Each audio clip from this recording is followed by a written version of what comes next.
we're prepping for a festival, friends. Yay! The festival is going to be so good. We're going to recite our poetry, and we're going to have cupcakes, and everyone's going to enjoy literature just as much as we do, and nothing bad is going to happen. Of course it's not going to happen. Nothing at all. Nothing at all. Right? Of course. Nothing bad is going to happen, right? Me and Finnick, my Cosmology Scholar buddy here with me on Sundays, we're going to make sure that nothing bad ever happens. Hi, chat. Welcome. Exactly. Everything is fucked. Nothing is fine. I mean, everything is fine. Nothing is fucked. Everything is fine. I mean, nothing bad has happened so far, right? No, not at all. Finnick, no, it's just a poetry. Yeah, I mean, would you say that this game indicates that anything would get bad? No. No. Everything is cotton wandy and cutesy colors and high school dateable girls, which is kind of fucking weird. But, you know, it's the genre. High school's got a high school. Yeah. Don't hate the player, hate the genre, okay? Anyway, hate the writer, yeah. Don't hate the writer, hate the genre. I love that. Anyway, people, welcome to the channel. This here little corner of the universe, the internet, and all things Twitch, where we try to approach the games that we play from a literary standpoint. We try to use the tools and the theories of literature science, that is, close reading, structuralist analysis, and deconstruction. More honest to say, formalism, structuralism, and postmodernism, and the tools thereof to try to approach the games that we play. Not so much maybe figure out what's going on, but rather how it's telling itself, how it's working. And we're probably going to get more into that analysis once we hopefully get done with Doki Doki Literature Club tonight. I have high hopes that we're going to knock this out. Well, no. I have high ambitions that we're not going to knock this out today. We took our sweet time last time, and I don't want to rush it, but I think we are about at the half point. I think so. Maybe. Potentially. I hope. So, me, J.P.S. Lindberg, I'm joined here tonight, as usual, on our regular scheduled Sunday broadcast with my Cosmology Scholar buddy, Finnick Twitch. And that is me. The voice, a spectral voice from the astral plane. Yeah, we really need to get you a little dude down here in the corner, just bobs a little bit when you're talking. It would be so much better. Yes, and I want it to look nothing like me. You want to use your fursona or what? What is your fursona? My persona? Yeah. That's a question I never thought I would have to answer online. I mean, I'm just absolutely calling you out. Yeah, they call that my persona. No, I'll probably be. I mean, do you want the name or do you want animal? I'm thinking animal. What kind of animal are we talking about here? Okay. I mean, yeah. Sort of would probably be, can any animal be a persona? I mean, fuck, furries use like dragons and shit, so I'm assuming so. Yeah, I guess. It doesn't need to be furry. No, exactly. It doesn't have to be. No, you're right. Then I'll probably be an aardvark. An aardvark. Well, that's one hell of a choice. Well, you're going to end up at the top of the billing, though. Finnick, or aardvark, Finnick Twitch. Yeah, exactly. Just make sure that your name is right at the top of the billing every damn time. Hi, Vesper. Why I'm choosing an aardvark is because my Patronus from Harry Potter is an aardvark. How the fuck did you get that? I don't know. I did the test and it showed me it's just like, oh, what am I gonna get? Like a dolphin or a cat or a dog? No, a fucking aardvark. You did the test. Well, I'm sure that test was above board and certified. It was on Pottermore. Okay. Wow, have you never been on Pottermore? Wow, No, I have not. In fact, I'm not a pothead or airhead. Pothead. I mean, I'm not really either, but it was fun to just I to mean, just do that. I haven't. I got friends who have. I have never. I have never ever. No, but I haven't. I have actually. Okay, well, again, hot take here, but or I don't know if I'll say. I haven't read the books. Me neither. No. Do you know how much shit I got? Shut up, Vesper. Do you know how much shit I got from my Quidditch team when I said that I haven't read the books? From your I got so much shit. From your Quidditch team? Yeah, did you know I founded a Quidditch team in Scotland when I lived there? And you haven't read the books, you say? Yes, that is correct. Uh-huh. Uh-huh. We were actually northern champions at one point, like Scottish champions at one point. My team called the Glasgow Grim Reapers. The Grim Reapers. The Glasgow Grim Reapers playing Quidditch. Yeah, guess who came up with that name? the dude that hasn't read any Potter, potentially? That's right. I mean, there's so many fun names. There are, like, for example, there's a team from Bath in England, but they call us the Bathalisks. Oh. Ooh. Yeah, that's pretty good, actually. Yeah, I like that. Yeah, that's exactly. Yeah, exactly. It's pretty good. And our chant that we had before every match, it was like, "Who are we? Glasgow Reapers. What do? We reap. What do we reap? The souls of our enemies. When do we reap them? Now." Ow.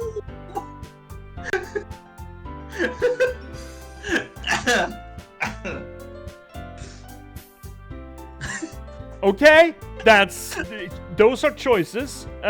Vesper, I believe it's called Quadball right. Now, is it? Yeah, you're right. Yeah, it changed name because it wanted to distance itself from J.K. Rowling. What are you riding during one of your games? Are you just doing it on the back of Harleys or what? Or just running around with a stick between your legs like you're doing? Yes. I'm actually. Oh my God, Vesper! Yeah, that's my team, Vesper. That's my team. I'm part of founding it. That's amazing. Yes. I love it. Oof. Yes. Oh, we've come full circle. That's amazing. Oh, that's good. So, how do you guys feel about literature and cute girls? Oh, I want to keep on talking about quadball. That's what I'm desperately trying to veer us off the topic, actually. So, chat, tonight we are not talking about rolling, Quidditch, or quadball. We are instead writing poetry with our harem of high school girls, because apparently that is still a legitimate venue of media coverage. Even after Me Too. Can we call them harem? Isn't that like a... I think this is legally distinct a harem anime, yeah. Oh, I thought like talking about harem, isn't that like a derogatory term for like collection of like prostitutes? I mean, to be fair, I don't think it's derogatory. It's, if anything, it lends the job title a certain amount of credence. But traditionally, yes, historically, a harem is a group of women, concubines owned by a sheikh, sultan, king, or whatever. Yeah, right. But in anime circles, it is usually a story about usually a guy who is surrounded by a bunch of girls all vying for his attention. Okay, so hentai. Well, no, hentai is the sexual act. The harem anime, I don't. Okay, now I'm gonna follow my own sword here and say, I don't watch it. But from what I've heard, read Vesper's second comment here. Down. Is it a harem though? Is it? I mean, it's the framework of Doki Doki Literature Club is, I mean, okay, I'm gonna switch this over to Game View, and you can just, I mean, it speaks volumes. It says more than I could ever do. Look at this. Lots of isekai have harems. Right, see? There we go. I mean, I don't know anything about anime. Can game just show itself? Please. I know very limited when my knowledge of anime is very limited since I've watched. What happened there? What the fuck? What's going on? I think that might be intentional. Intentional? Yeah, this is fine. So we lost 50% of the harem, but I'm sure everything is fine. Yeah. There used to be more of a harem to this harem anime, but yeah, well, we lost them. Yeah. Anyway, we're playing Doki Doki Literature Club tonight. We're hopefully maybe finishing it tonight. We'll see. We're about to end up on the last day before the festival. It's gonna be great. We are voice acting it all. Finnick, you are running. Well, I'm playing, but you're running main character. And Yuri. Yes, and I'm doing Sayori, Monica, and Natsuki. Yes. Everything is gonna be fine. Okay, most people checking in on this have probably played Doki Doki, and good for you. It's a thing. It's one hell of an experience.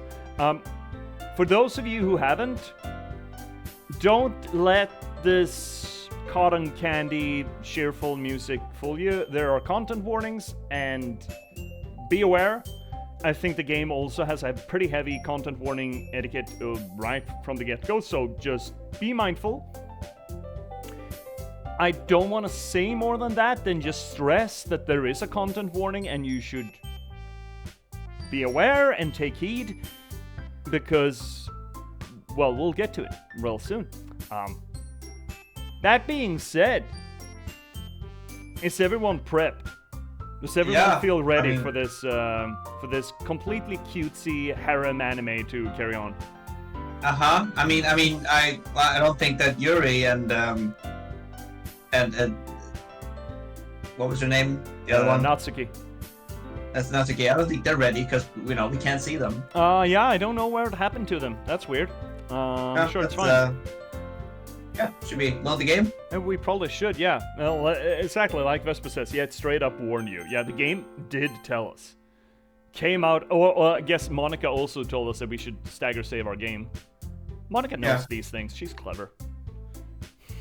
So, we stopped just on the cusp of another daybreak, which means that we're gonna make another poem.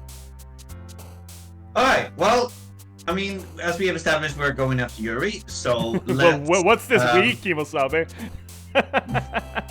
You went for Yuri like a bullet Gates, my man. Oh, yeah. I mean, how can I not see the bookworm? I mean, how can I... alright. Book enthusiast, I would say. Yeah, they're unwell, had to take time off the club. Yep. Just a little nappy. Yeah. Agonizing. Agonizing. There we go. Essence. Essence. Unrequited. Oh no, that's Sayori. Oh, maybe there's a hint to that. Yeah.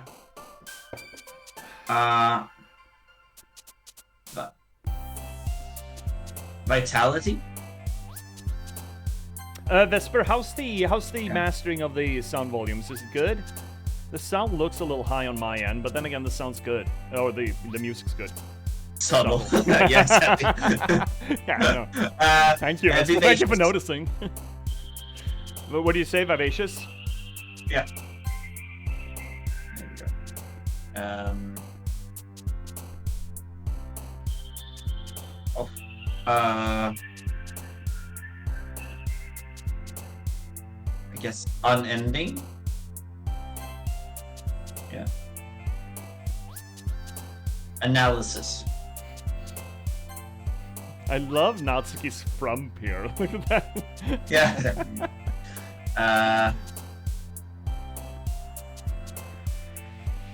Infallible.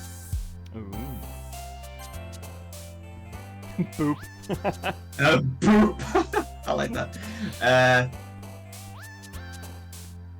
And the milk was no, but so I can take that. Marshmallow. Marshmallow isn't a food. Yeah. It's not. Imagination. Yeah.